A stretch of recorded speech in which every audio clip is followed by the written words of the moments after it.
दिवाली मनाते हैं।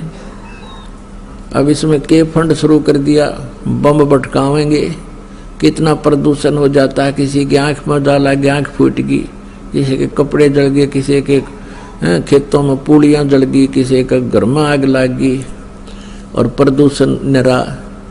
और सारी रात बड़ा है बड़ कोई मरीज है, बीमार है, उसने वो परेशानी रहे। ये कोई खुशी का तरीका है? और फिर उद्देश्य क्या? बोला इस दिन भगवान श्री राम सीता ने लेकर आया था, दिवाली वाले दिन वापस आया था, और वह गई भी तो थी कड्डी सन 2 साल पाछे। फिर वो क्यों ना मनाया जिस दिन वह माँ दुखी रही, सारी उम्र तंग पाई।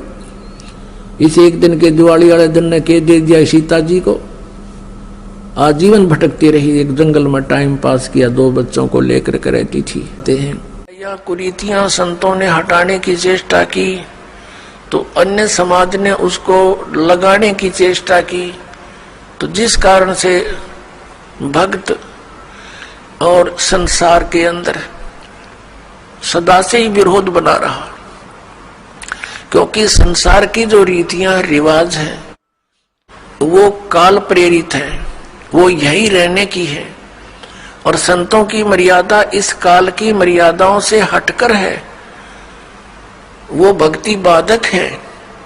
इसलिए अन्य समाज के लोग कहते हैं देखो इन्होंने तो माता धोकनी भी छोड़ दी, इन्होंने तो बाबा श्याम जी भी नहीं पूज रहे हैं, ये तो ऐसे भी नहीं कर रहे हैं, ये तो दिवाली भी नहीं मना रहे हैं, ये कैसे हो गए हैं, इन तो बट्ठा बैठा दिया।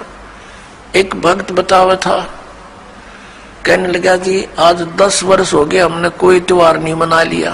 नाम लिया था उसने उस दिन, फिर वो अपने दुख गिनावा था।